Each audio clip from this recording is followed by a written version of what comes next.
Um, we are going to try to finish the show. We did not get to finish yesterday. And we're going to try keeping the show to maybe an hour, and let's just see how y'all like that. Some people did say they like the 30-minute show. Yeah, yes indeed. But I think our show is different from other people's show because we are talking directly to you and with you, right? You guys come in the chats, you want to share your thoughts, you want to ask questions, and it gives a lot of lonely people in the community, not that they're lonely relationship wise, I mean, like people in the Right. community who want to be able to interact. Yeah, exactly. Right, it gives you guys a sense of a community. Be careful Boom! those. First in the room. Guess who stepped in the He on room? his phone like when they coming on, so I can be first. Kick out. Um, when we used to dump, I'm about to show my age. When we used to jump double dutch, and you used to have to see who could jump first, we'd be like, first got no higher, second got no higher, third got no higher, so that couldn't nobody front run you in the jump. So I always think about that when he'd be like first in the room, first got no higher. Oh, okay, that's different. I don't what did got no higher mean? I don't know. It Jump was higher. just something that we made up. But like I was saying, because I'm already about to digress. Um, our show, we want to separate it from other shows in the space because we are interacting with you. We are talking to you. We are talking with you. You guys are talking to us. You guys are talking to each other. So we feel like the shows are a little bit longer because of the engagement that we want to encourage in the chat.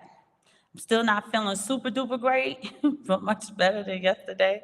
So y'all gonna see I'm gonna be forgetting words and stuff.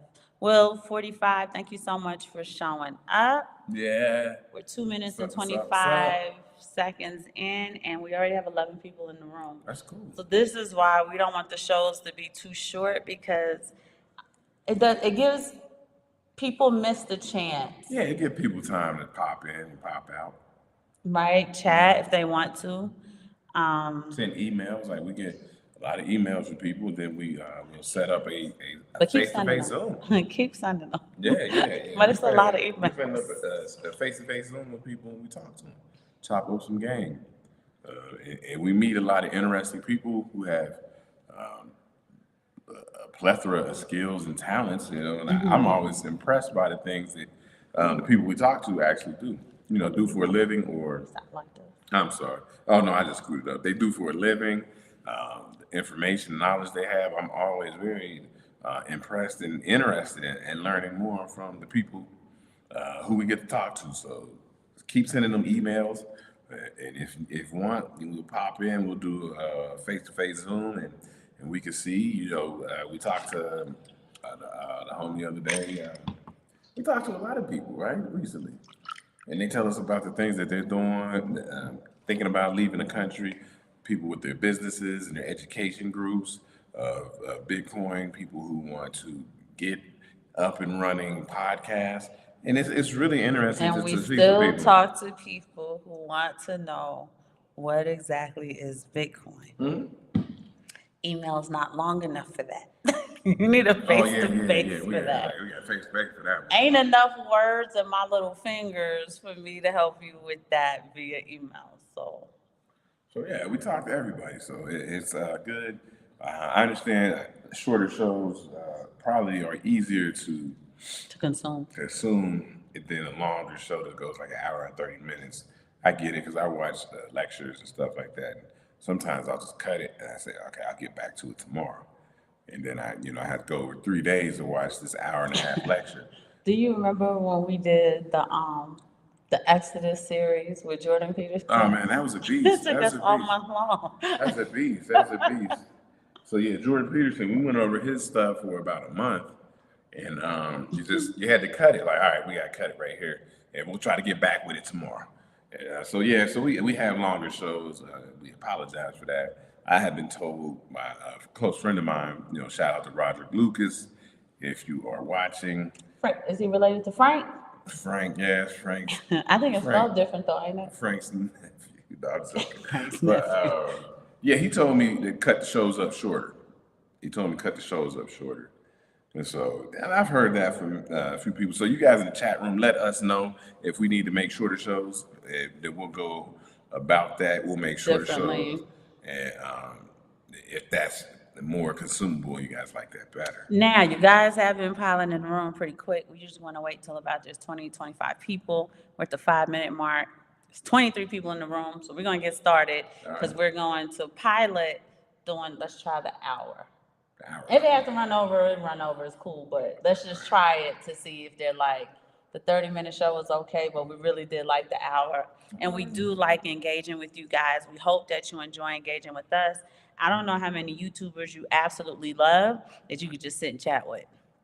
I don't think very many. So I do want to welcome Will Hobdy to the room. And y'all are family, right? We want this to be a nice family vibe.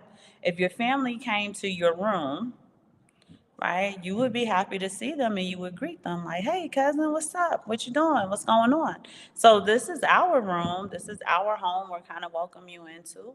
And we do like to, give that special love to each individual cousin that shows us love in the chat. Yes, indeed. But let's get to it, right? Get to it. It's time is of the essence. Y'all gonna say I'm messing up all types of words today. Double F. We do have a few more. We kind of want to piggyback off of what we were talking about yesterday. We just didn't have the time to give you the breadth and depth that we wanted to. But I would like for you and I to just double back on the article where China is purchasing, megatons of gold and getting rid of the U.S. Treasury bonds. Yes. And we were explaining to them, they're getting rid of, I don't want to call it trash, but basically they're getting rid of the trash. It's worthless, and there's overexposure to trouble, right? And in exchange for it, they are literally saving in precious metals, which is what we've been talking about for a long time. And saving as an entire nation state. So they're saving for their whole country, all the people in the country, in gold. Yes. And so then that gives you an idea like, well, maybe I should have some savings in gold. Now, like we say down here with the normal people, because of the gold to silver ratio, it is technically better to buy silver right now. But for at the average person's price point. Now for them, because it's going to be a storage issue. If you bought that amount of silver of the gold that they bought, and they're buying hundreds of metric tons. So you can't, that amount of silver, because it's about 90 to 1. Oh man, there's no storage for it. There's no way. So people who have a lot of money will buy gold because it has a better storage of value. And I don't mean price point. It's just in those tenets of money where you have the visibility. The visibility silver is better because you can have make smaller units of it. There you go. But when you need larger units, gold you have to go with gold, and this is a nation state, and it's China. So for my tech people, think about silver being your files, your documents. Think about gold being the compressor of those documents. It's like the zip file that'll hold all of that silver. Hi, Let Freedom Ring. Still not feeling great, but I'm feeling much better. What's up? Let Freedom Ring. We're gonna try to give you a more upbeat show. Yeah, Let Freedom Ring. What's up, But I'm gonna forget all of the words in the meanwhile. Did we say hi to Will Hobdy? Yeah. That's how you know I ain't feeling good. Okay. So all right, all the cousins have been welcomed so far. So I was just explaining, right? When you see silver, think of silver as all of your documents, your files, your PDFs, and all of that. And gold would be like the zip file that compresses and holds all of those files, all of those documents. That way you can kind of like send it and do stuff you need to do with it. They are buying metric tons of gold for their country. Now, There was a very specific line in the article that I did want to address today, that we didn't really, I mentioned it yesterday, but we didn't really get to address No, we it. didn't get to it. We didn't get to it. And they said, now that it's being reported again, this is what they purchased. So what does that mean? It means for a significant amount of time, China and other nation states have been buying metric tons of gold, and let's just say silver for all intents and purposes, Yeah, well, precious metals, right? But typically gold, and it's not being reported. yeah, and How crazy is that? a friend of the show, Andy Shackman, came on. He spoke about that. A lot of silver moving from United States over to places like Unreported countries, but to the unreported, east. to Europe, and it's not being reported, and nobody knows where all this silver is going from one place to another. So you want to, I mean, we always talk about stacking, stacking, stacking, but you want to stack your sats, but you also want to stack your ounces. Just it could be an ounce, just an ounce. I mean, it makes a difference. You see these people, they're giving you, I mean, they're giving you the nod to say, hey, we got all this gold. You might need to get some gold. But I really wanted to kind of bring that to your attention because the article is saying that they are offshoring US Treasury bonds. And because they're a nation, you want to consider that to be like getting rid of fiat currency, right? I don't want the terms, to kind of like confuse you or to throw you off. What they're saying is we don't want the fiat currency, which is what US Treasury bonds are to them. They don't want all of that exposure to fiat currency that they know is becoming worthless because China is a huge part of BRICS. They are the fixed, the original member, they're one of the original member of BRICS. They know what the plans are. They know what they're rolling out. They don't want all that exposure to fiat currency. So they are saving in gold, which is what we were literally telling you guys. Buy Bitcoin, right? Buy as much Bitcoin as you can possibly buy, right? Let your head be anointed with oil. Let your Bitcoin cup runneth over, okay? Do as much of that as possible, but there's nothing wrong with saving in precious metals. And we wanted to bring up the reporting because there's a significant amount of movement of precious metals that's not being reported. And you have to ask, why aren't y'all reporting that? What is the point in moving hundreds of metric tons of gold from left to right, and it's like, shh. And so, conversely, if you talk about Bitcoin, I'm a big fan of glassnode.com. Yeah, And you can transparency. you can go over there and see what is being moved around and on the blockchain as far as Bitcoin. So you have an understanding that if somebody moves something from an old wallet, like if you go over there and you watch SOPR, we did a show of SOPR, and spend output profit ratio is what that stands for. You can see who's moving what. This is a new wallet that's moving Bitcoin from here to there, or they sold it, or it's an old wallet, and you can tell like, oh, that was an old wallet that moved. So you can see everything, the movement on Bitcoin. It's spend output profit ratio, SOPR. And shout out to Will Clemente because he put me on to that. He put me on to SOPR. He's a young gentleman, man, real sharp gentleman. If you could check him out, Will Clemente. Oh yeah, Will Clemente. He's a student. I think he's a student at I think he Duke University. put his studies to the side. I think he did, but yeah, and you might catch him on Pompliano's show. Let Freedom Ring said that's Glassnode's, correct? Glassnode, yeah, glassnode.com. And I gave him SOPR in the chat. So they can And this see it. other way, the Glassnode is very extensive. There's other ways you can see what's going on in the movement of Bitcoin, and it'll give you a lot of statistics and analytics. It's a really good site if you're into that type of stuff. If you're not, man, it's kind of a headache to look at and read and understand. But check him out, Will Clemente, and our good brother Pompliano. And shout out to Pompliano. He's a former U.S. Military, United States Army. So this is what we have to look at. You have to see who's moving money where. And when we say money, we're talking about gold. And like our friend from the chief said, put your pennies where they put their dollars. You see somebody moving gold all over, you say, well, I better get a little bit more From gold. one country, Better they're get a little bit having more it gold. flown or shipped in car. I don't know how they're getting it So now we, transported, shipped, right? oh yeah, and shout out, it's still Coin Week, right? It's still National Still Coin Coin Week. Week, April 21st to April 27th. So we still in that Coin Week. Get you some coins. Aaron came across a very interesting article where somebody had a 1990 American Silver Eagle. Oh, it's worth $2,000. Over $2,000. 19, right? So if you just sit on your coins, one day they'll And be at the time, they probably paid like maybe what, $11, $12 for it in 1990. right, Maybe right. $8 or $9 for it. I don't know, So but way less than 15. so sometimes it's slow motion when you're dealing with silver and gold. And it's appreciation. It's appreciation. So, you go. So what I like to do is I like to get a PGCS box that holds 20. You fill that thing up with American Silver Eagles.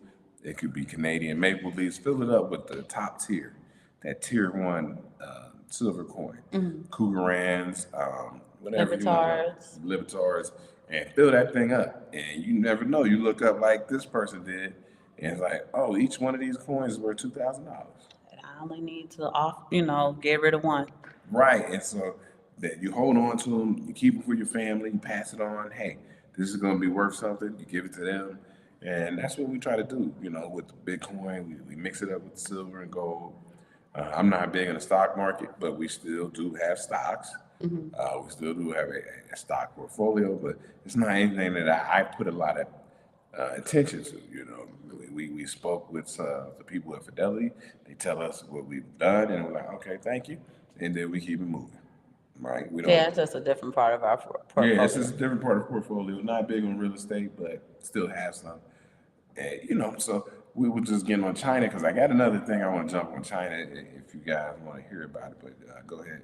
No, I just wanted to kind of piggyback onto that yesterday and go back to the reported, unreported portion, right?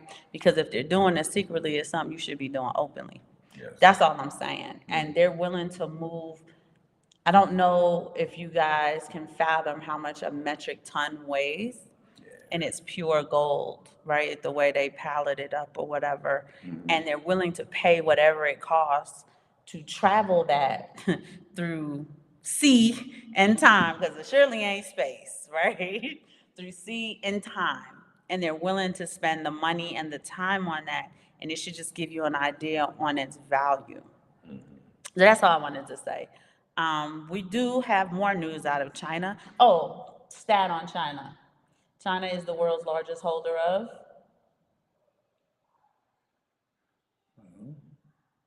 They're the world's largest holder of gold.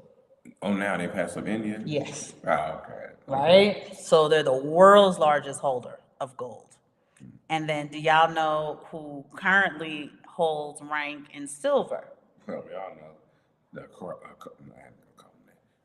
JP Morgan Chase. If we didn't live in Mexico, I would use that more, but I think it confuses people. Yeah, when we say it, they're thinking like, oh, like the real cartel got all that silver? No. It's JP Morgan Chase. Because you have to realize silver's secondary use on the market for industry, right? For your cell phone that you're looking at right now, or your MacBook, or if you have an EV, or if you have solar panels on your house, your flat screens, all of those good things. And the thing is that when you have your TV and you're like, yeah, we're getting a new TV, we're gonna get rid of this one, nobody comes along, opens the TV up, takes the silver out in order to reuse it, or your cell phone or any other device or solar panel that uses the precious metal. It's like a one and done. So they understand how much those industries need that that silver, and what they're willing to pay in order to be able to manufacture and distribute their products. Yeah, so if for my silver people out there, if you watch the market and things like that, you will see the silver price rise and go down, up and down. And what you will notice is that the price may go down, but what you will see is premiums go up. And what happens is when you start buying silver, you're still paying the same price, right? You get a higher price in silver, you get lower premiums. You get a lower price in silver, higher premiums. So the same price is being paid out, right? You're gonna pay 30 something dollars for an American Silver Eagle, no matter what spot price is. And if you want to sell American Silver Eagle, you'll get that $34, no matter the spot price. So, keep that in mind because you always have to keep an eye on premiums, especially in silver. If you are buying gold, keep an eye on those premiums because those premiums are pretty large. Talking about over $100 for the premium because silver is like 2,200. I didn't check the price today. Y'all checked me on that. Not 2,200, not silver. Gold. Yeah, gold. Gold. I just wanted to catch that, gold. so they didn't think like, so silver 2,200. No, I didn't see silver today. I think But it's 26. also tell them the little trick you taught me whenever I'm checking the dollar against the peso. How like when silver, like I'll know just by looking at one what's going on with the other. True. We did a show the other day, inverse correlation, and you can see that when the U.S. dollar is stronger, you can see precious metals a little bit weaker and down. And then when precious metals are a little bit stronger, you can see the U.S. dollar weaker and down. Also oil, so you see inverse correlation right there. So that intel lets you know you have to have your portfolio put together correctly because we need the U.S. dollar so that we can go spend and do things. Transactional purpose. Yeah, but that's why our friend Ricardo Hamilton said use it as savings. So don't put your savings just in your bank account. You might save in silver. You're gonna spend it. And then when it's time, you get a little bit, 25% return instead of 0.25, 25 basis points just by keeping it in checking account. But everybody know if they put their savings in their checking account, they just gonna spend it. Yes. You ain't saving nothing. Yeah, you got to spread your money out correctly. You need to have some cash in your home for emergencies. So that's just on deck cash for emergencies. You've seen that in the pandemic era. People going to the ATM, they're going to the banks. They don't have any physical cash. So keep some physical cash at your home for emergency. Keep your savings, keep your investments. It's a big way. It's a lot of work to do this, but that's why we come on here every week to talk about it so we can help put your portfolio together, your life portfolio, and also your investment portfolio. Well, your investment portfolio is a significant part of your life portfolio. Yeah. But it is just one piece of your pie, right? Like a pizza pie.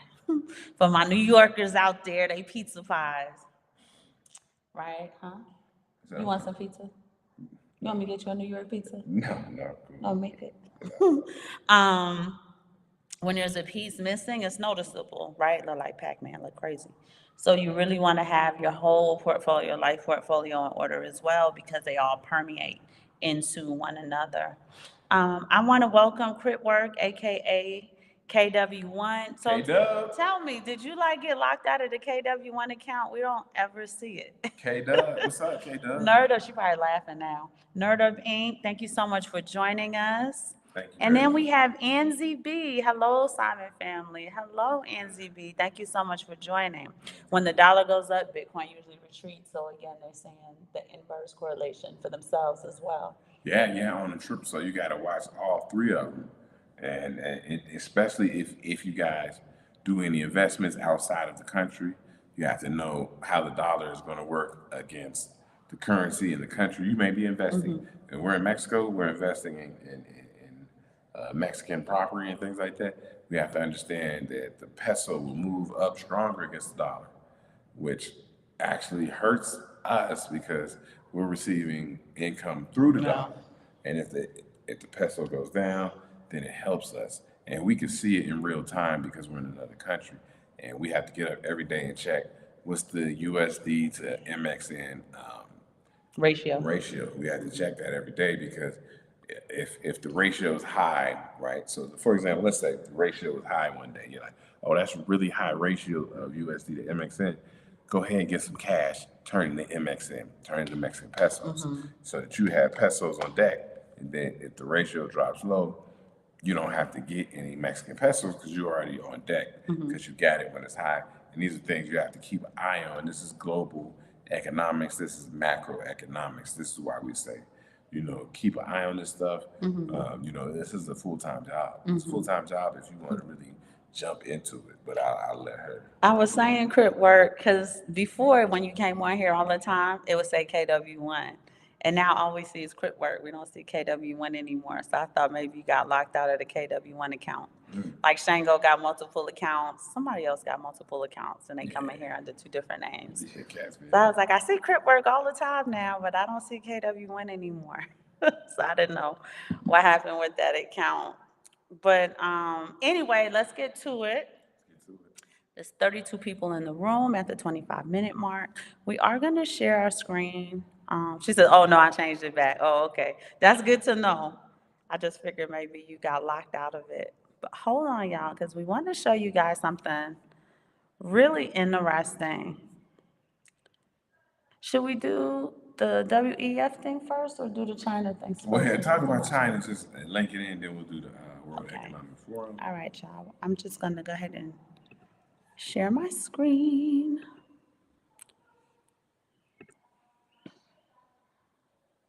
Okay, nope. Okay, that's not it.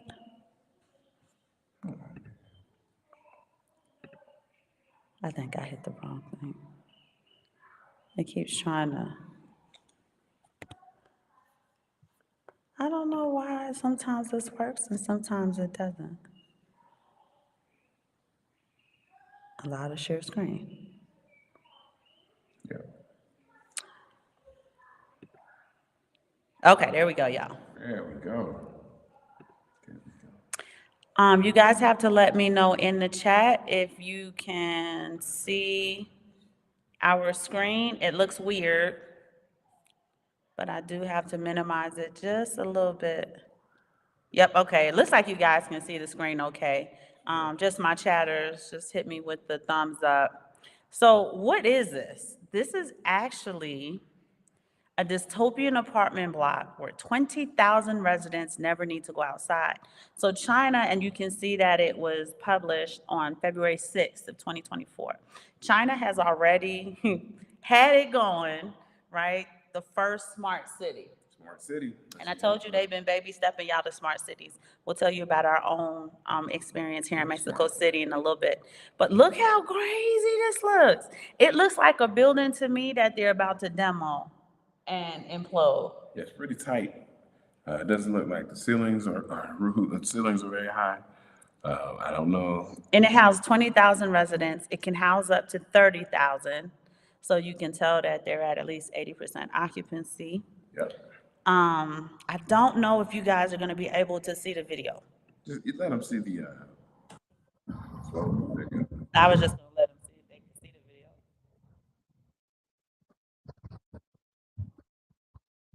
video. If you get a view of that, you see how that looks.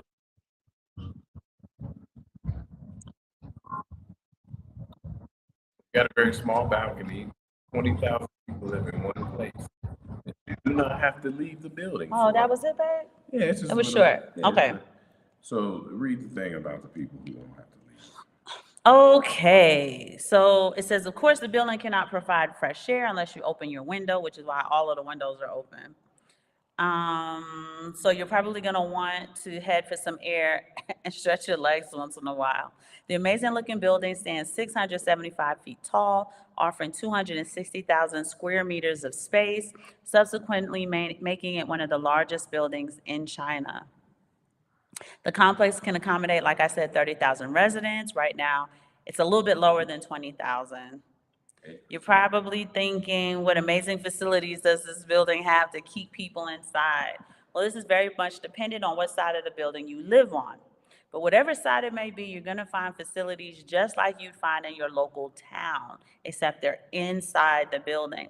So there's a massive food court, barbershops, nail salons, medium-sized supermarkets, swimming pools, internet cafes. And this building is currently going viral on TikTok. While what is inside is certainly impressive, the sheer scale of the building is what is grabbing people's attention online. And I don't know if you guys can see my pointer, but these are your rooftop decks. Obviously, you can tell this is like penthouse Yeah, that's the big Or dog maybe up there. even, maybe even like restaurants or something like that. Someone who has large capital in order to have that. But this looks crazy. But let us show you a nicer look or a nicer view. So forget that picture we showed you. This is the picture from the ground. And when you can't see into it like that, it actually looks like a really nice building or like maybe a hotel. And it's called the Regent International Center. And you can see the young lady pointing upwards. I think that was it. Her name's Jasmine. She's a TikToker. This building was initially planned as a six-star hotel, but it's become a shared apartment As complex. she says, in the 32nd floor, there is a restaurant. Everyone can book a table, book a table. and you can see how pretty the restaurant is. So it's real in there. But these are smart cities that are coming. That are already in place. They're not coming. They're already in place. So you're going to be, we have spoken on it. There's going to be a smart city in, is it Dubai? That smart city to stretch out. So there's going to be a smart city in Dubai, similar to that one that they are working on. It's real out there. It's real. The smart cities are real. Let's see what our cousins are saying. Okay, so Nerd Up Inc. gave me the thumbs up. They can see it. So we want us living on top of each other with no privacy, right? Chinese mega projects. And Crip Work is laughing at Nancy B calling it China mega projects, right? You live in the projects in China? I'm like, yeah, I'm coming with my album out in about 2 years. But you see how nice that restaurant is? If you see these smart cities popping up like that, they won't be cheap. Like you're gonna have some Now money wait, hold on, to because live there. currently that apartment's only $210 per month. That building right now, and it's 1,500 local currency Yeah. right now. We had the experience, and this is when we were young. We lived in 2006. We lived in a building. What was the name of it? Okay. What about it? What happened to it? Remember we had the beautiful restaurant at the bottom? Yeah, that was And they it. were trying to open other little 2000. plazas inside of the building, so Yeah. we didn't have to leave either. 04, 05, 06. And then what they decided they wanted to do was build a streetcar to come to the building so that people can go to those restaurants inside of the building below us. And then they built a beer garden across the street. Across the street, I forgot about the beer garden, The beer garden. where Which is that cool. closed museum used to be. Yeah, I love a beer garden, but We weren't there at the time it of the just beer raised the garden. price, raised the rent, raised the rent. And it made it for like young. Young business people, Yeah, young but business people who have like real capital, right? The restaurant that we had at the bottom of, we were like 20, 23, 24 at the time. It was just Sean. Sean was like 4. You had to make a reservation. So like if Simon wanted to, take us down there, we had like a babysitter to watch Sean upstairs or whatever. Usually our neighbor would just watch him. Used to have a little mean. I can't remember the name of that dog. You remember the dog? Yeah, I can stand it. Anyway, he hated that dog. It was a yappy dog, but Sean used to go over there and play with them. He would, on his way home from work, he would come in there like that morning and say, "Hey, I want a reservation for me and my wife later on," yada yada yada. And then they'll be like, "Okay, your table's at 6:30 or whatever." So that was like step 1, and that was 2006. We're 5, 6, and then we go back to 2019, 2020. We make reservations in a place in Mexico City called Santa Ana. Santa Fe. Santa Fe. So where's Santa Ana? In Costa Rica. Oh my goodness. But in Santa Fe, that's where Sicario, the building we stayed in was right across the street where Sicario killed the dude in the movie. Okay. In real life in the movie. In real life in the movie. So Santa Fe. I'm sorry. Santa It's always Fe. Santa something. And If you guys ever watch, was it Sicario 2? It was Sicario 2, because that's when he got his revenge. If y'all ever watch Sicario 2, he go to Mexico City and he kills this guy on the sidewalk. The building behind him was the building we stayed in. And incredible building. Simon hated it because it was glass all the way. Yeah, I didn't like it. Hated it. But we stayed on the 26th floor, and within the building you had a grocery store. Did you have a coffee shop? Yes. So we went to the grocery store. Simon didn't go, but myself and a friend went. We went to the grocery store because we were gonna cook. But then when we were at the grocery store, and the lady's like, people don't usually come here and actually buy groceries, right? They get like one or two things because they're single. It's not like a building for family. She just saw how much groceries we were buying. She said, if you take this down to the second floor and like walk across the way, it's going to take you to City Market. And for those of you who are familiar with City Market's like an indoor pavilion with tons and tons of markets and restaurants and bistros and cafes, and it tunnels like into, because City Market's all the way down the street. We could see it from the building, but I guess it's a little walk, but it's inside the building because there are no sidewalks outside of this building. Yeah, so outside, except for the sidewalks the Sicario killed them on. Outside of the building, it's just highways and byways. You can't really. It's like you got to try to cross a highway to get over there to something you see. It's not a walkable place, so you had to take your car, move around and go to the other side if you wanted to go to the other side. So they made it where everything was in the building. You need to go down City Market, get everything you need. There was not Best Buy, kind of like a Best Buy Office Depot mix. Yeah, you can buy something there. And we stayed there for about 3 days. I never left the building. Neither did I. I never left the building. So we went to the building, stayed in there. I think it was somebody's birthday. We had a birthday party, and then we went home. I never left the building because you didn't have to. I remember Reggie was having seizures, but I think it was his birthday. Yeah, it was somebody's birthday. And I never left the building. They made it very, very convenient for you. And they did have ventilation, so we didn't, because the entire building is floor to ceiling glass windows. So Simon wasn't crazy about that at all. And at the time, Tino was little, so he didn't want Tino anywhere near these windows. But they did have ventilation. Because we couldn't open the windows in the apartment. We had a problem with the washer and dryer. They had somebody, Johnny on the spot right there, fix it. Anything you needed, it was 24-hour. You went down to the, what do you call it? The concierge. Lobby? Mm-hmm. The lobby was crazy. It was like a crazy, nice living room, big couches, like artwork on the walls and things like that. It was a great place. It was a great place to stay, but it was a vision of what you're seeing as far as these smart cities. And they're just going to add more conveniences under the guise of wanting to keep tabs on you. Yeah, because you had the concierge who you could just go down and ask her or him, but it was a woman who was there, to get you an Uber. Like you didn't even have to she do everything. She does everything. She'll get you Uber. You don't have to even go on your phone and get an Uber. She'll order the Uber for you. Make sure you get it. Make sure you get back. And that's their job. That's their job to take care of the people who live there. Some people live there permanently. Some people have the Airbnb. Airbnb, and then. And I think she's more there for the Airbnb people. Yeah. Because they're typically foreigners and stuff like that.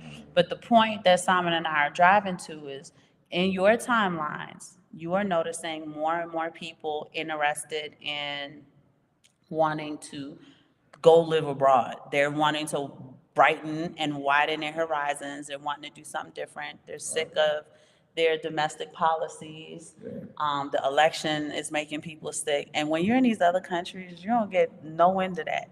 I had no idea that Donald Trump was in court. I had no idea. I was like, really? What's he in court for? I thought he paid the money, right? I was trying to figure out what's going on. And when you're outside of that airspace, those things don't trickle in. Now, some of your cultural stuff is going to trickle in, right? The Chris Brown Migos thing, that trickled in. The Drake, Kendrick Lamar thing, we got kids, it trickles in. Doesn't need to. But a lot of the rigmarole that you guys absolutely and utterly get sick of don't trickle into that new airspace. And they can't keep tabs on people. That's so good, isn't it? They can't keep tabs on people anymore. When you guys are moving around, this man right here is probably considered disappeared. If there was some type of like ledger to keep track of him, they wouldn't know where to look for him. Yeah, so there's an article. It's an older article I should bring up. It'll take time to find, but they talk about how many black men have what they call disappeared on the census, and they don't know where they're at. I think they just assume they're in prison, right? Yeah. But even if you're in prison, you would be present and accounted for. So these people, they don't know where these people are. Did these people go abroad? Are these people dead? Where are they at? Right, There are the DMX? ads. Right, X? Yeah, they can't account for you. And a lot of people like to be off the grid. It's people go. If you go on YouTube and just type in people who are off the grid, and you see how they live, you see what they do. They don't take in account the census. If you're making your money in another way, maybe you don't even have to report taxes. Right, so data centers, which profit off of the information on who are you, where are you, what do you like, what do you buy, what do you eat, where do you go? They don't have that data for them, and that's worrying to them. And they're noticing the trend more and more and more. We got a little lurker in the background. Oh, it's lurking. They're noticing the trend more and more and more. So what the World Economic Forum, and you got to remember that not just the United States, but the world in general. Simon talks to you guys about microeconomics, but there's also not macroeconomics, but there's also macro policy. Yeah. And they spend billions with the B of dollars in market research in order to figure out how we think, in order to foreshadow and manipulate what we're going to do next, how we're going to do it, where we're going to do it, who we're going to do it with, and so on and so forth. Yeah. And you got to build up your coffers so that you, if you are a person who wants to get off the grid, everybody doesn't want to, but some people do. You want to get off the grid. You want to have your own money, not fiat currency, your own money. That's why Bitcoin comes into play, right? You can be where you want to be. A lot of people go to these remote locations, so nobody knows who they are, and nobody can find them, and nobody can bother them. And that is part of the Bitcoin community. There is a sector of the Bitcoin community. If I wish I could break it down, Michael Saylor says it good. It's he has 1 through 7, but one of the 1 through 7 are people who want to be off the grid. Just 1 through 7? He'll tell you like different people who are investors, traders. I just would think if you had 1 through 7, that statistically more than one would want to be. When you say off grid, do you mean like off grid or off grid like we're off grid? Yeah, off grid is part of his 1 through 7. But sometimes you got investors who like him. He's a CEO. He invests. He's not off the grid. No. But he is heavily in Bitcoin. We know that you got other people who are traders. Then he said people who are off grid. So if you want to go live, a lot of people live like to go to Alaska. If they don't want to leave the United States, they like to go to Alaska to be off grid. That's probably the best place to go in the United States to be off grid is Alaska. But if you want to go to these other countries and be off grid, where nobody knows who you are, nobody knows where you're at. No one's digging into you. Yeah. The data center can't really pick you up Yeah. because you do not conform to the typical behaviors 'Cause typically of the people. Yeah, typically when you go off grid, you will have a home address in the United States, and you might be living in anywhere. You could be living anywhere, right? You could be living in the jungles of Costa Rica. Don't do it. Don't do it. Yeah, I've been there. Don't do it. Yeah. Unless you like that kind of stuff. For the love of God, don't do it. Yeah, you could be living somewhere, low key in Brazil. You could be living anywhere, but your home address, your address of home record. Your home of record. There we go. Yeah. Your HOR. Home of record will say whatever state, and that's where people think you're at.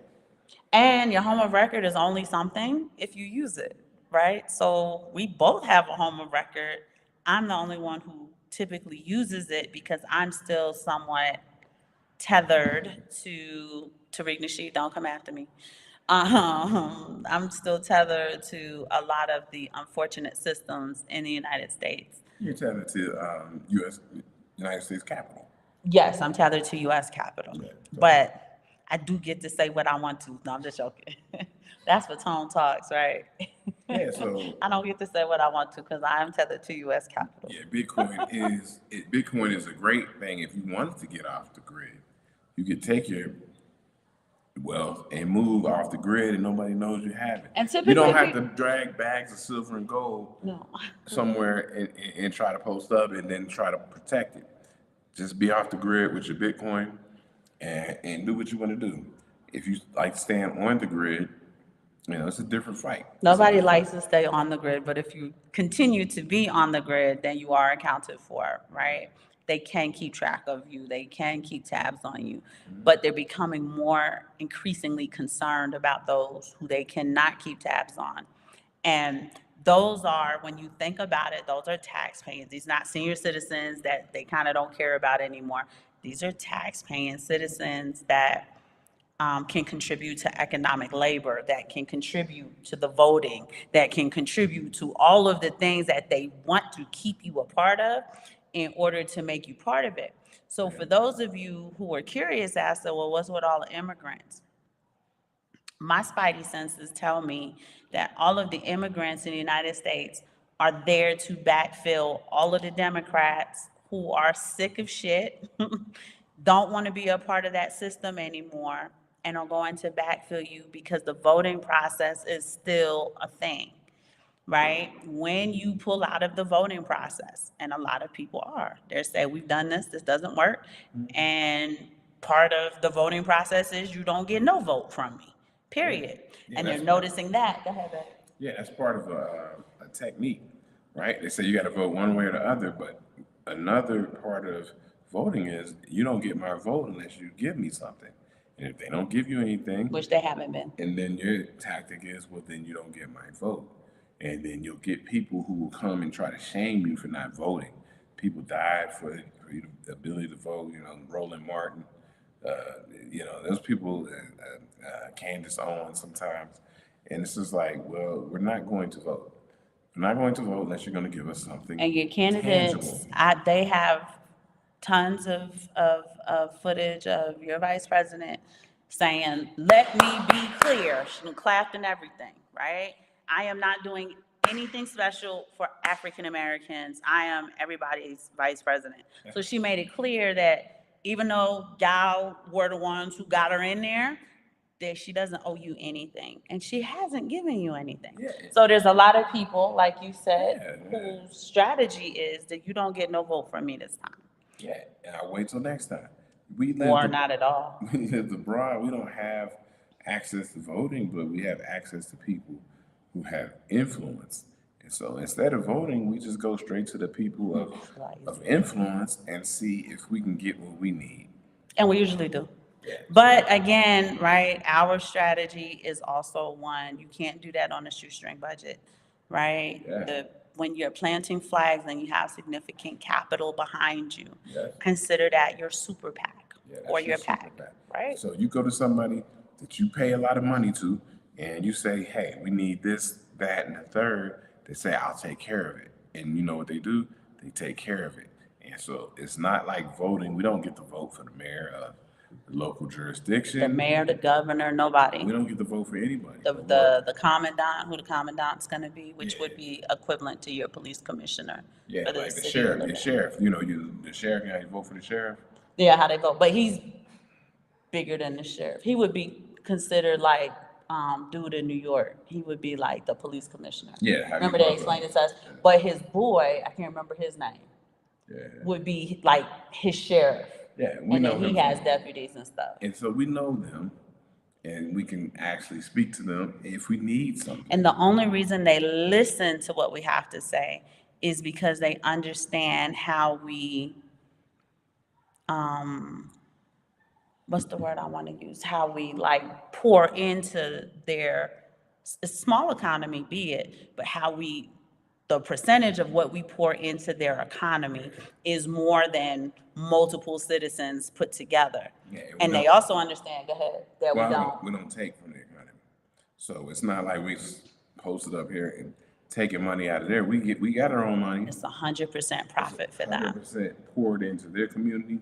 So people, the mayor, the police commandant, we have ties with influential businessmen within the community. Yes. And so If there's a problem at the supermarket, the GM comes right out and is like, what happened? Yeah. And they take care of it right now, right? Because all we have to do is say, we'll just drive to Toluca and go to Walmart. We don't have to come here anymore. But it's our neighborhood supermarket. And that's the thing, when you go trying to plant a flag, you need to meet people of influence within the community so that you can have that flag planted. Yes. Planted, not like you're just there to hang out and party. party and bullshit. Shout out to Biggie. You can't do that, right? Them times are over, right? There was times you go to a resort, you party, and you go home. But now you got to travel with intention. Yes. Travel with intention so that you can build something. So And you can create the change that you've been looking for your whole life. Okay. But okay, and we're writing this in the book, right? We're getting the book together for you guys. It requires you to have a very specific skill in network building. If you're meeting with these people, you can't go there looking a certain way, right? You have your American status that backs you, but you really kind of want to, just like if you were doing a big business deal with the corporation, right? You're not just gonna go in there looking any old way. You're gonna go there clean cut and dapper. I go there with my little pearls on, so I look like somebody's mother.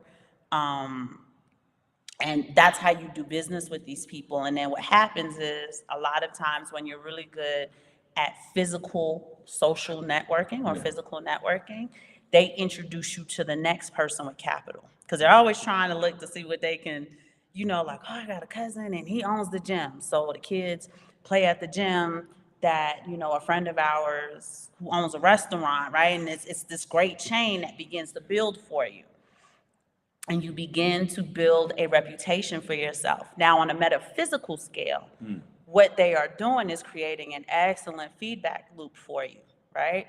Because when we first started our physical flag planting, we weren't where we wanted to be yet financially, right? We were almost there, but we were getting there. And what they did was we created this whole community who just assumed at the time that, we were millionaires. And it was like, and they just kept saying it, and they kept speaking. And I'm sitting there like, go on, speak that, because we almost there. Go on, speak that, we almost there. And it creates a great, what we call feedback cycle of intention, which creates an egregore. And now you have a whole town that believes this thing about you and believes this thing in you, and then you're able to birth it. So not a faking it till you make it, because we were making it, we just hadn't gotten to the point yet, but kind of faking it till you make it. And because you have all of these, what would you call it, babe? Like the serious, like they were like, they're behind you, fervent, and we have to do whatever it takes because you guys are celebrities. You're our little local celebrity. So celebrity. So. And everything, this is part of the life series portfolio, right? Because the metaphysical part of your portfolio is just as important as the physical, financial part of it. And when you become celebrities, now I'm not. I not American. We're not talking the Inquirer type of celebrity. Well, I'm just saying, my wife, she's going to wear these tights. Don't listen to him, y'all. You're gonna wear tights. I gotta check people. I gotta be like her security guard. See, I be trying to be. Listen, y'all. Listen to this, right, ladies. We've been married 23 years. I have to look good for him still, because he's not about to upgrade on me, and he got all this Bitcoin that he's been collecting all these years. Yeah. So I gotta check people. So I have to look good for him. So sometimes I do have to wear a little tight thing for him. So I keep him looking, right? I want to be his thirst trap. I don't want no little eyes. Yeah, but you got all these cats looking around, so I got to make sure, hey, chill out. Even though I will say, for my fans out there, my gray sweatpants game is crazy. It is, and that's why he ain't allowed to wear them out the house, right? But anyway, no. Let's get back to business. It's out. We back to business. We're at the 53-minute mark. We have one more news article. There's 34 people in the room. Usually there's about 60, 70 by now. Quick work, KW1 was saying they have $3,000 a month for senior citizen living complexes. Girl, I know this because my mother lives in Florida. She lives in Kissimmee, and right across from where she lives, they just built. Did you know this? They just built. No, I don't just. I know that. So Salavita. I know that other one, that gray and black one. No, not that one down the street. Yeah, I know that one. Salavita just built the assisted living complexes. So what they were doing were getting people out of the nice homes like my mom's and promising them that we'll do everything for you. We'll cook for you, clean for you. Obviously, you don't have to worry about the yard and stuff anymore. We'll buy your groceries. And this is like the assisted living complex on steroids, because these are senior citizens who got hella money, right? The people that my mom retired with, first of all, in New York, we have unions, and I don't know how familiar you guys are with that. If you don't live in a place that's union heavy, New York was union heavy. And when my mom and her friends were getting their employment in at around those times, that was when Jimmy Hoffa and was it the Runners? He had like a name for the Teamsters. It was Jimmy Hoffa and the Teamsters, and it was a union here and a union there, and they were building up unions crazy. Y'all know what happened to Jimmy Hoffa? We don't. We got, is that right? You know what happened to Jimmy Hoffa, but the majority of these people who live in this complex where my mother lives, which is called active living, they had great packages when they retired. My mother worked every single day as a nurse until she was 62 years old. That's how hardcore she is. I work from home and be like, I can't come in today. um, so they got great packages, great life insurance benefits, just the boomers, right? Perfect timing. And what their development decided they were going to do, like Crip Work is trying to tell us in the chat. Obviously, she's explaining this is what's happening in Texas, but I'm telling you what's happening in Florida is they want to find a way to get all of your disposable income, right? Not just because your mortgage, they were older people, so they had great credit, fantastic credit. You couldn't even get in there with anything under like a 700 credit anyway. They were getting 15-year mortgages, so their mortgage wasn't nothing. And they were trying to figure out, in addition to your mortgage and your HOA fees, how can we tap into your disposable income? And they came up with like what Critwork's saying, the assisted living, but not for the sick.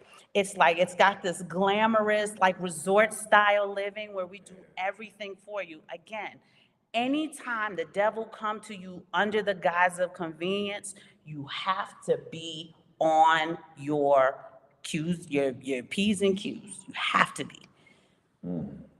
And that way they can tap into the rest of that disposable income. They know that you're older. They know you have arthritis. They know your knees hurt.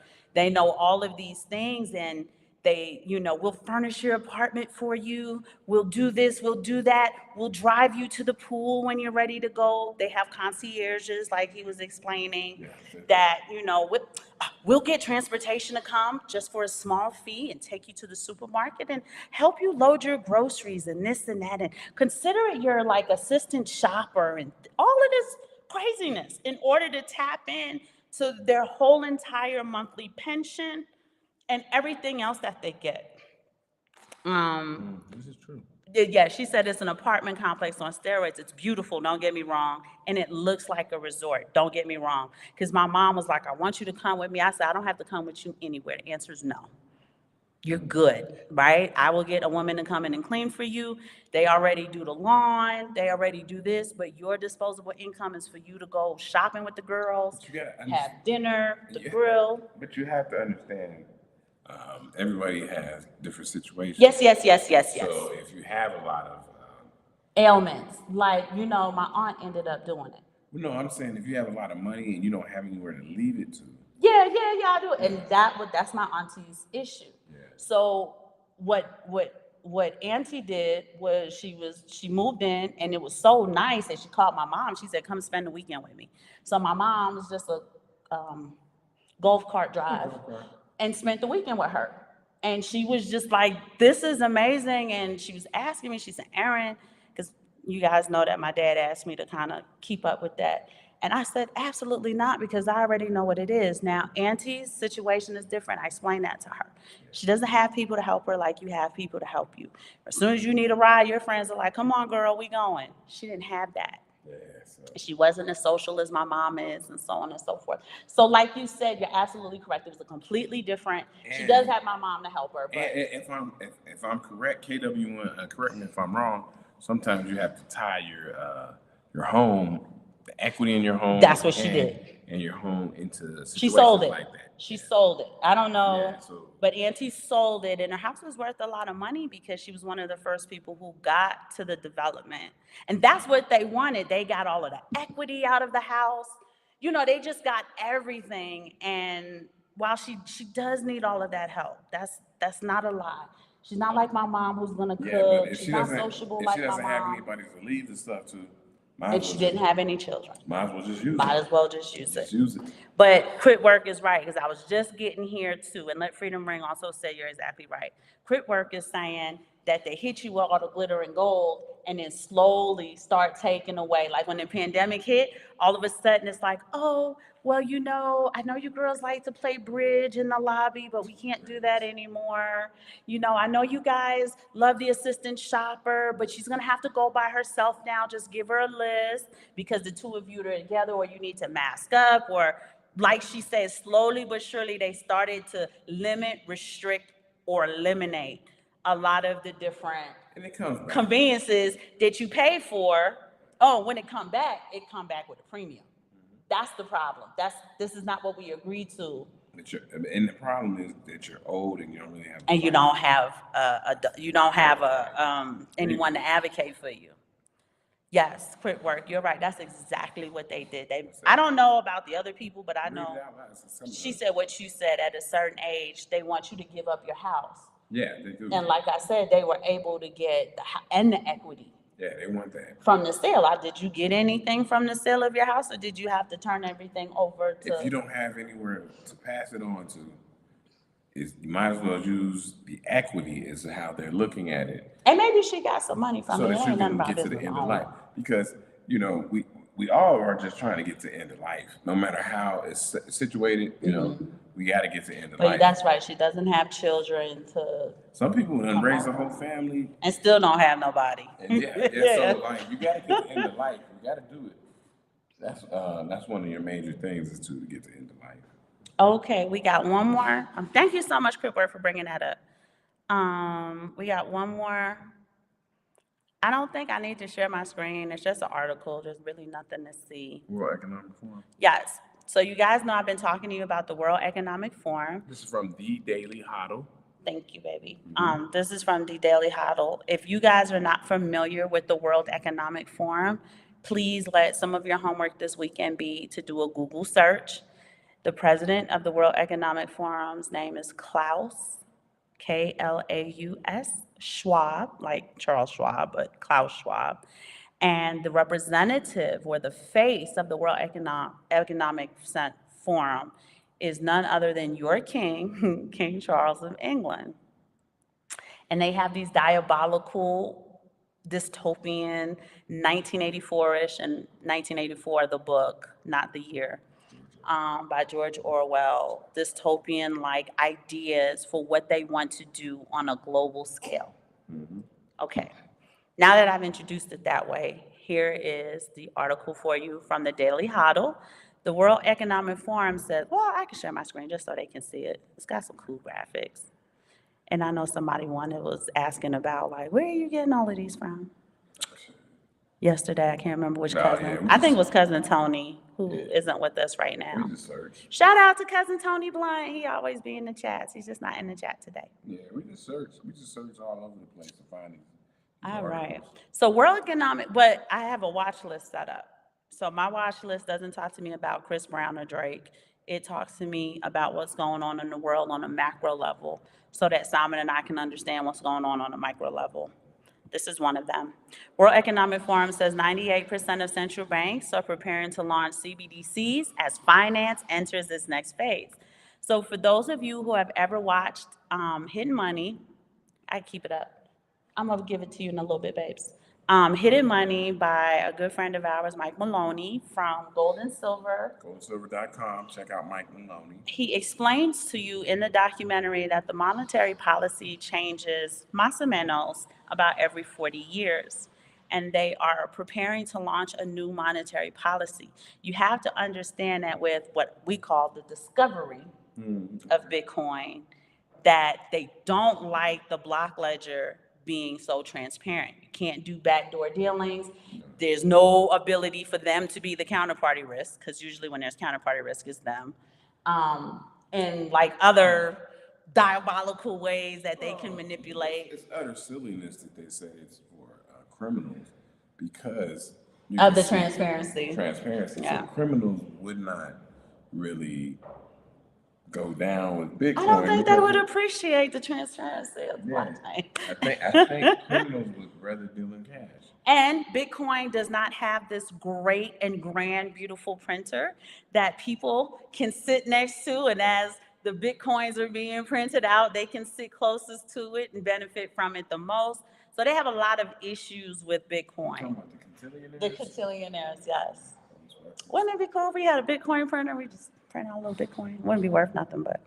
So they're preparing to initiate, right, new monetary policy. So more than 98% of the world's central banks are researching, experimenting, piloting, or deploying. These verbs are extremely important to you and to us. I'm going to read it again for the people in the back. More than 98%, that's all of them, of the world's central banks are researching, experimenting, piloting, or deploying central bank digital currencies. I know you guys are sitting at home like, yeah, we knew that, right? What are we talking about? Game theory. You have President Bukele down there in El Salvador, and you see how much success he has gotten. And other presidents are looking at him and trying to say, well, what can we do for our country? And that's what game theory is. It'll play out. You see it in Honduras. But understand though, President Bukele is a little different. He seems to have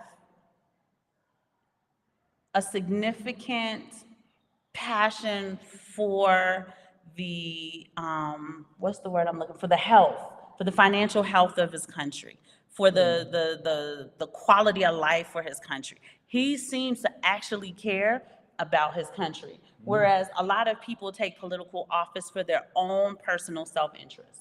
This is true. So it's very different, right? Here in Mexico, and this isn't going to be news to y'all, but here in Mexico, when the president takes office, everybody wants to be the president's friend because they're all vying for a seat in order to be the president of Pemex. But understand that in Mexico, you're going to have about 31 states, just like the United States. States operate Like their own countries. apart from presidential. So the president's going to be in Estado de Mexico, right? Estado de Mexico, which And is the capital. That's the state he's going to control. But it's just like the United States. You can't control every state. So they all vie to be his friends because they want to be in control of the other or if areas. they don't like his policies, then they won't want to be his friends. But Bukele has control of the Whole island. whole country, country. 6.5 million people. He has control of the whole thing because there's no states to push back against them and all that. There's just I'm sorry, I say San Salvador. San Salvador. That's all it is, but that's where he is. But I wanted to make the point with like the Mexican president because they all want that seat to be president of Pemex. When you get that seat in Mexico, you are an automatic billionaire. You're not a billionaire before you get there, typically, right? Because we've never seen Carlos Slim, we've never seen Carlos Salinas do it. But the person who gets that seat, that's like your lottery ticket. Yeah. And then how do you even get a job at Pemex? Somebody has to, and Pemex is their oil, it's their gasoline, and there's a monopoly on it. I've seen a Shell, I've seen a G500.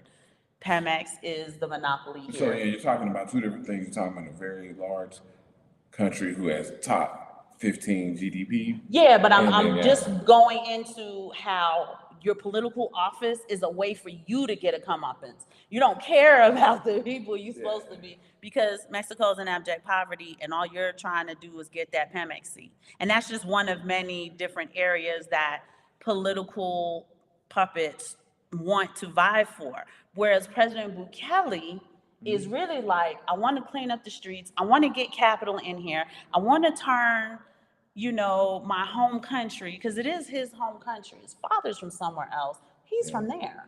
Yeah, so I want to turn my country into a high quality of living, viable, thriving, not surviving, thriving, geographical location. Yeah, and so it's very different. Yeah, we could do a reaction video to the video that they put With out the jail? Not the jail video, but the video about him and how he came up as a mayor. Oh yeah, that would be a good show. We'll do that for you guys, no problem. So yeah, he's definitely, his father's from somewhere else. His father is Palestinian. and his mother is Salvadorian. His father was a polyglot. Is that what you call him? A polyglot, That's what his meaning father he can was. speak more than 3 languages. No, no, and no. His 4 to 5 languages? His father had 6 wives.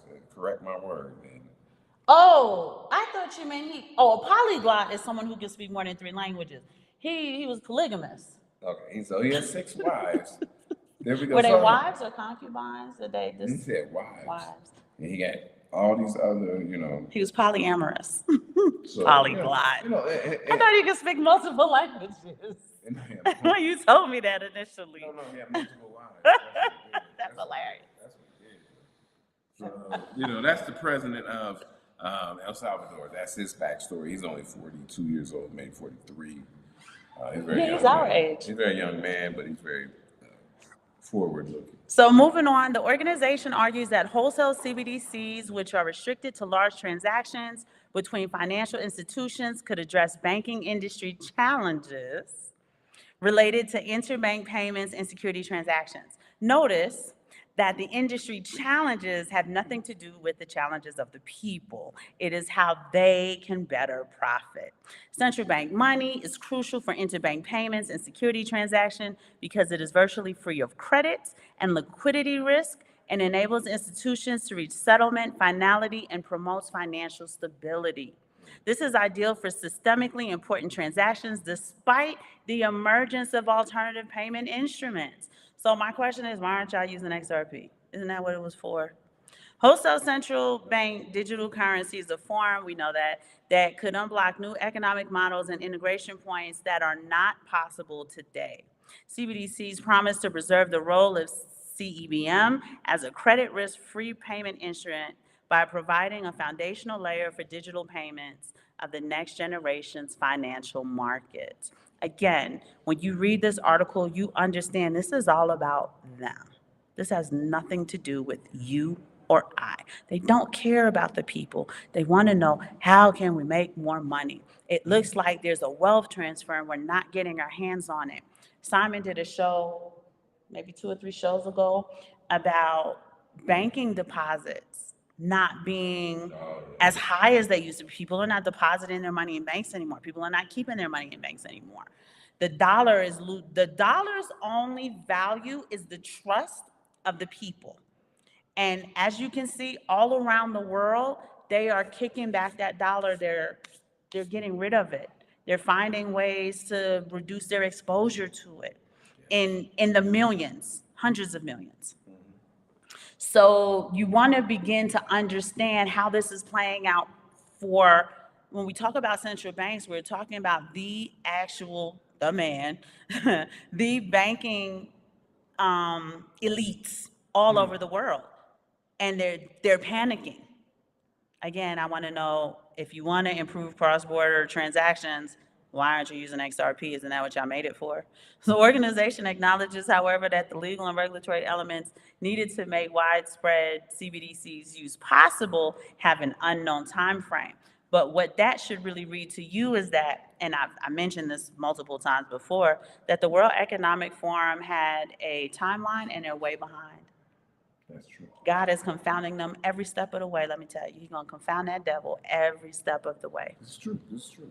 All right, let's take a chance. Oh, Cousin Tony, I shouted you out earlier. So if you watched the replay, you hear me. I mentioned you.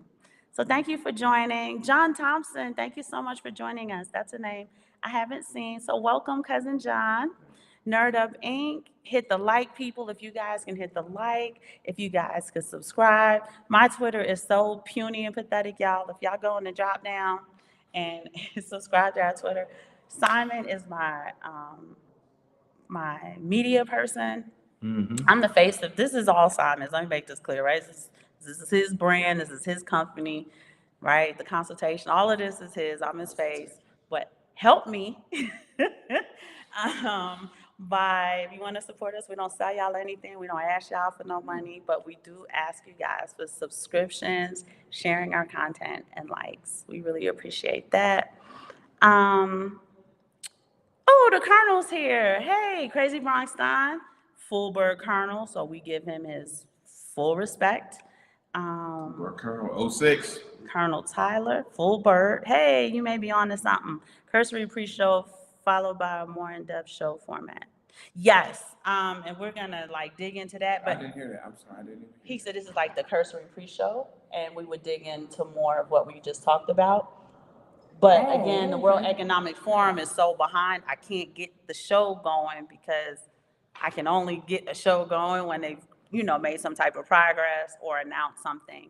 And they don't want to announce things because they're behind and it shows, right? And when they're behind in their objectives and Yes. agendas, do you know that it reads as incompetency?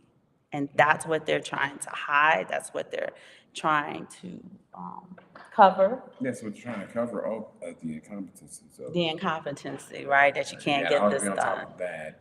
They have a clock in Switzerland, and the clock is supposed to count down to 2030. And the clock is like blinking red. It's nuts. I don't know how you can work in that room. It's a big, gigantic clock. It almost looks like the World Atomic Clock, yeah. But it's constantly blinking red now because they're behind, and they have all of these objectives and all of these the SDGs. Look that up. So do World Economic Forum SDGs. There's 17 of them, and they're supposed to meet all of these objectives within the 17 SDGs. Yes. And all the world leaders come together.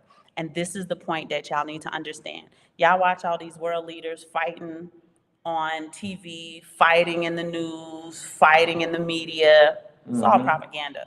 Because when they go to Switzerland, which everybody knows the Swiss is neutral, it's like a neutral ground when you meet there.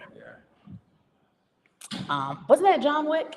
They had that building, and you weren't allowed to like kill anybody or fight anybody if you made it to that building. Do you remember that? It was a hotel. In a hotel, right? It was in Manhattan, wasn't it?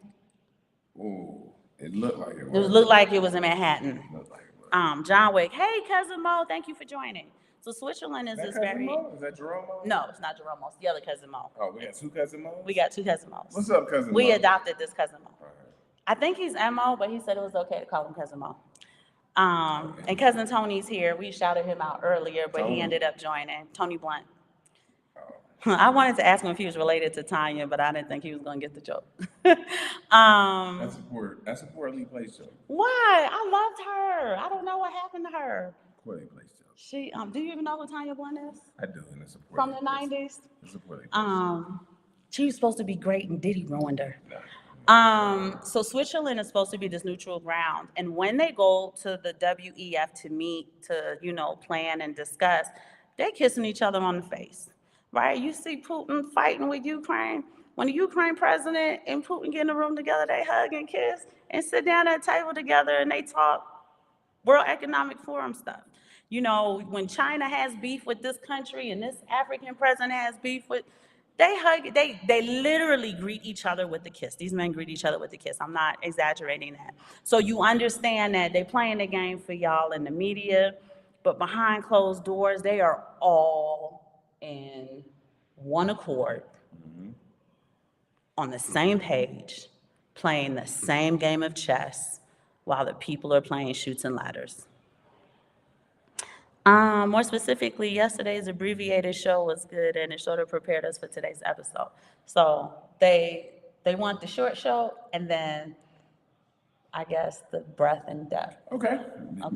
That sounds good. Sounds Because good. I'm about to cut this off. There's 40 people in the room. Usually we have about 60 or 70 people in the room. So we're hoping that we are giving you the information you are looking for. Again, we don't sell you guys anything, but we do ask if you can share our content. If you can subscribe to my Twitter, y'all.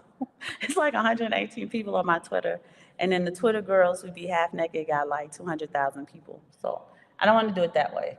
I want to do it the right way. So I'm begging for y'all to subscribe. Subscribe to the Simon Family, our personal, this is on the Gentlemen of Network channel. But if you can subscribe to our personal Simon Family YouTube page, you guys, if you're interested in seeing, especially the new cousins, if y'all want to see how y'all cousins live in Mexico, I have lots of videos where I show you beauty, I show you weird stuff, I show you food, everything you can possibly think of. But Simon and I are going to start doing that again. That is our Q3 goals. To head back to Mexico City, take you guys, show you when we're doing business, show you when it's leisure, show you when it's a bit of business and leisure, so that you can have an idea on what it's really like living outside of the United States and how much you can get done. We should start sharing your content on all social media platforms. God bless you, Crit Work. Please, y'all help us. Spread the word. We are the first family of Bitcoin, but you guys are our family too. That's why I always address you guys as cousin this and cousin that. The Colonel, you a cousin too, but you a full bird, so you got to get your full respect, right? We are servicemen every day of the week. If you are a service member, we are going to give you your respect. Yes, So he's cousin Colonel then, but that sounds so disrespectful, so we just call him Colonel. I'm so used to calling Crip Work by her actual name, I try to remember not to do that on the show. Her government, By her government, right? I know. I try so hard not to do it on the show. I'll be ready to say it too. But you guys are our family, and again, one of the things that separates us, I said this earlier, but people weren't in the room yet. One of the things that separates our show from other shows on YouTube is that we put our content together talking to you and with you. Right? Engaging with you is one of the most important aspects of our show. Reading your comments, answering your questions, asking you questions. What do you think about this? What do you think about that? Learning from you as well. And I don't know how many YouTubers you guys absolutely love that will sit down and talk to you like you were family while they were running their show. So we want our show to kind of be set apart from everybody else's show. You guys have full access to us. If you go in the drop down and you hit assets.arbitrage@gmail.com, many people who don't even chat will tell you yes, they will call us. We do FaceTimes with people. We don't charge you guys consultation fees or anything like that. That business is separate. And if you want to do that, we'll have that talk. But most of the time, what you guys need isn't for that. It's just, I have some questions, or I'm lost, or I'm confused. We are not financial advisors. We do not give financial advice, but we are your family, and we want to see the very best for you. We have your self-interest in mind. If it's important to you, it's important to us. And we want that to separate us from any other YouTube content that you guys consume. You are a part of this show as much as he and I are a part of this show. So the shows are a little bit longer, but maybe we will do a cursory show and then the breadth and depth show to follow. So we don't have anything else. We're at the 1 hour, 22-minute mark. I don't think so. I know some financial advisors. I know some. He say that with a straight face. He does, but you know that's all the shade, all the disrespect. You know, people be like, no shade, all the disrespect. But we are here for you, however you need us. I'm hoping BK Crypto don't kill me when I say this, but first, shout out your cousin, BK Crypto. He has a swag store. This is the time for you guys to get your swag, your crypto, Bitcoin, whatever you're into. He's got the swag, the drip, the sauce. Go ahead and support him. Go in the drop-down box, get to his website, but he also has an excellent education group. Simon and I had the pleasure and the honor of sitting down and talking with them. What was supposed to be 40 minutes turned into almost 3 hours because they were so inspiring, so motivating. And the swag that you purchase helps to, those proceeds help benefit their education group. They are literally hitting the ground on foot in Brooklyn. Brooklyn Knights. For the Brooklyn Knights, shout out to my people, right? They are getting financial advice. They're getting their lives back on track. They're understanding the right way to save money, the right way to invest. Yeah, man. Shout out to the friend of the family, Master Killer, East New York. East New York. Shout out to Master Killer, aka Jamel Iref. If you guys. Why you have to call the man government on? What if somebody is looking for him? It's on the album. It's on the album, so Mel I read and tells you. Now we're gonna be shouting out Dennis Coles. Oh, this is a good scavenger hunt for my hip hop heads. Shout out to Dennis Coles. But he's not from Brooklyn. He's not from Brooklyn. He's from the island of Staten. But I'm just shouting out Brooklyn. Like, Oh, okay. Brooklyn. Shout out to the little car. Wasn't the Jizzle from Brooklyn? He's from Brooklyn and Staten Island. And the island of Staten, we get it. But shout out to Slip Quality, Fort Greene. Oh, shout out. Fort Greene, you guys over in the Fort Greene. But then we can shout out like 1,000 hip hoppers. Do or Die, Best Style, Biggie, No, I'm just saying, I know. Marcy, Jay. We can shout everybody out. But I know Master Killer. So Oh, I that's just- different. I just threw That's him different. out. I threw That's Master different. You know the Killer. Jizzle too, even though that encounter did end well. Well, we'll go. It ended up there. But anyway, y'all, we out here just shouting out anybody. Anyway, back to BK Crypto and his amazing, phenomenal group. They give you a sense of community. So I am hoping that my cousin will allow me to every so often, when we do get requests where you guys are looking for some community, we can kind of introduce you to them so that we can have a nice round table and you can leave feeling inspired, motivated. They are incredible human beings. If any of you other cousins have crypto groups or spaces or anything like that, let us know, holler at us so that we can get all of the resources all in one place and we know what resources we can refer people to. If you're running a business, I'm happy to promote you any way we can. We just have to vet what you guys got going on, and what BK Crypto got going on is priceless. It is amazing, and I can't say enough wonderful things, BK Crypto, about you and your group. Come on, BK Crypto. He might not even be in the room anymore, but he'll see it, and so will they, because they watch the show. Okay, BK Crypto sleeveless hoodies for the old. He's still waiting on his sleeveless hoodie, cousin BK. So, like, let's get this. I'm gonna send you an email. But Let Freedom Ring has been our longest supporter. So I want to show Let Freedom Ring all the love, because he's been there from the single digit shows, y'all. That's how long he's been. Yeah. Hey, family. So we give you all the love, Let Freedom Ring, all of the love. Yes, we did. Yes, But we give all of you all of the love. Cousin Mo, Cousin Tony, Cousin John, Crit Work, all of y'all. We love y'all so much. Cousin Michelle, she's not on. Michelle Delati. Cousin Courtney, she's not on tonight. Oh, Courtney Johnson. But we love all of y'all. You guys support us. And if there's any way we can support you, all you have to do is send us an email. Good night. Mom.